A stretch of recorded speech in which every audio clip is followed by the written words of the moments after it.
Councillor Holly Whitbread, who joins us in the studio now. Good morning to you, Holly, and thanks for joining us. So, Gavin Williamson resigned late last night. Was it the right move? I think so. I mean, obviously, he needs to go for a full investigation. If the allegations are true, clearly it's completely unacceptable. But I think it became a distraction, and I think he was right to go. It's interesting looking at the front of the Eye this morning. Their headline, Williamson resigns amid bullying and new security risk claims. And it's worth remembering this is the third Prime Minister under whom he's lost his job, either through quitting or being sacked. The first of those was for leaking information about Huawei's involvement in 5G. Now, we're led to believe from the Eye, anyway, that lots of security sources behind the scenes had real reservations about him being back in Cabinet with access to security information. Is there an error of judgment on behalf of the Prime Minister over all of this? I mean, it will be interesting to see what the investigation shows now. I mean, clearly, Gavin Williamson is a man of some talents, but if some of the behaviour is to be believed, perhaps not the right person to be in that kind of role. Yeah, I mean, you say some talents. I mean, Education Secretary didn't go very well, did it? No, I mean, kind of from what I hear from his Westminster performance is he's kind of good in the background and has shown some ability there. However, you know, he has had considerable failings. And this is just the latest in a series, and I think it is right that he went. Yeah, I mean, the latest in a series. I mean, let's look at his ministerial record. So 2019, sacked at Defence, 2021, sacked at Education, and 2022, he's just resigned at Cabinet Office after 2 weeks in the role. Why does he keep coming back? What power does he have over Prime Ministers to keep being put in Cabinet? I mean, and I don't know him personally, but from what I've kind of read and understand, he's quite a good operator of Parliament and understands the kind of minutiae of the parliamentary party. But I mean, I don't know him personally, but clearly kind of three very different Prime Ministers have kind of recognised his abilities there. But obviously, again and again, he has showed that perhaps he's not quite suitable for that role. Right, OK, so look, we can draw a line under Gavin Williamson, but more problems, I suppose, for the Prime Minister ahead of next week's much-anticipated autumn statement.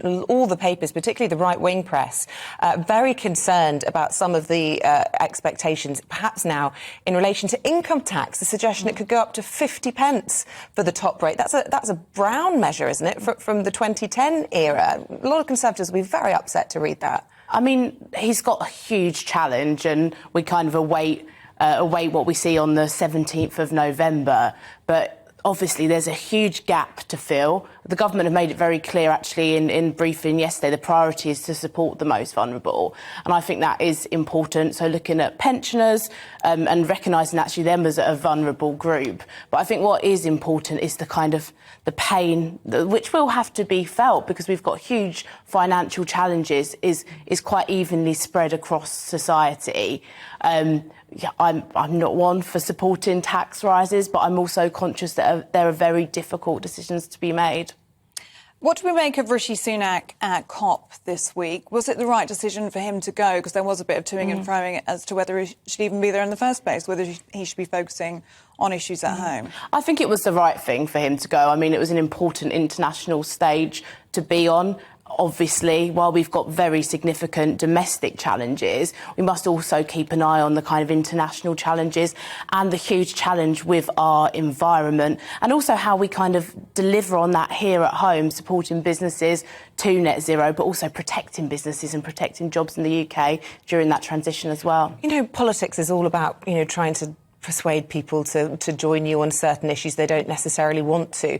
What do you suspect is genuinely Rishi Sunak's position on the environment? Because he's not a particularly green PM, is he? I think he's actually spoken before. I remember in the leadership campaign, he spoke about how his daughters had put quite a lot of pressure on him in terms of wanting to protect the environment. And I know Rishi has always kind of been committed to that net zero by 2050 goal.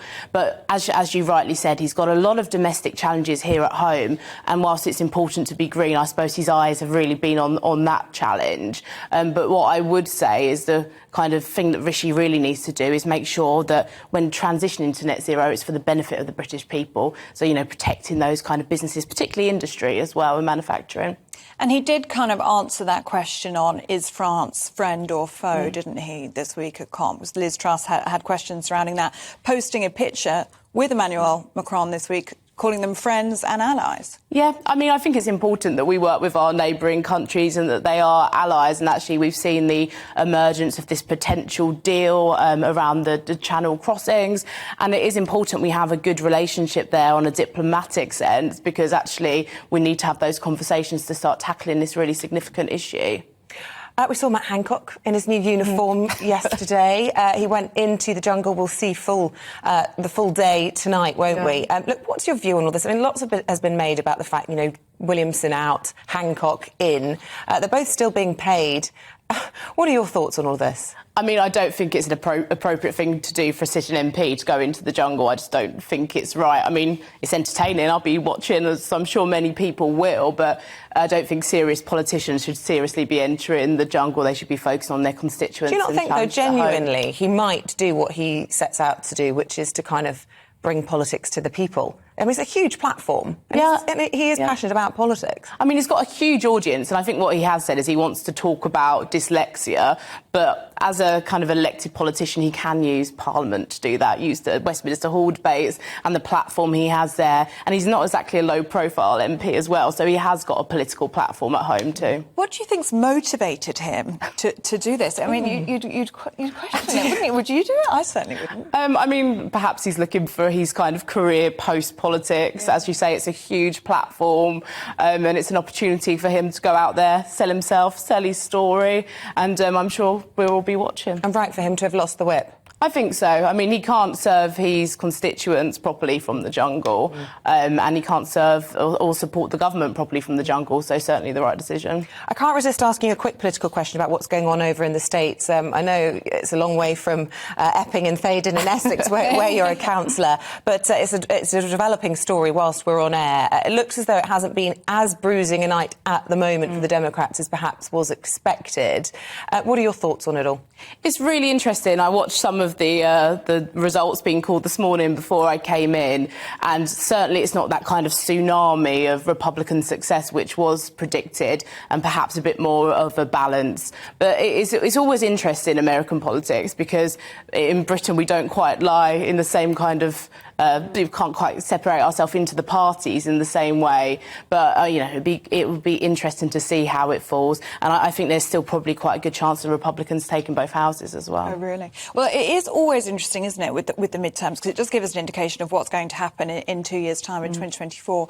For us here in Britain and for Rishi Sunak, who do you think he would rather see in the White House in terms of our special relationship?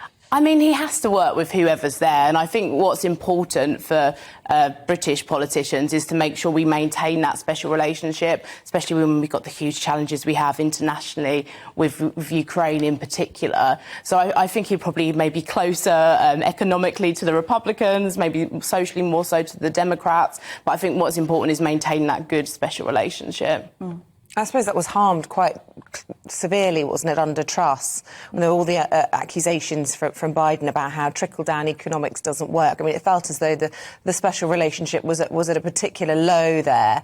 Rishi Sunak, I suppose, will be keen to try and sort that out. I mean, there was clearly ideological differences there, and I mean, there will be disagreement on policies, because I think economically there's probably a bit of a difference between the Conservative Party in the UK and the Democrat Party in the US. So there will always be differences there, but I think what the focus has got to be is really delivering on those kind of international priorities.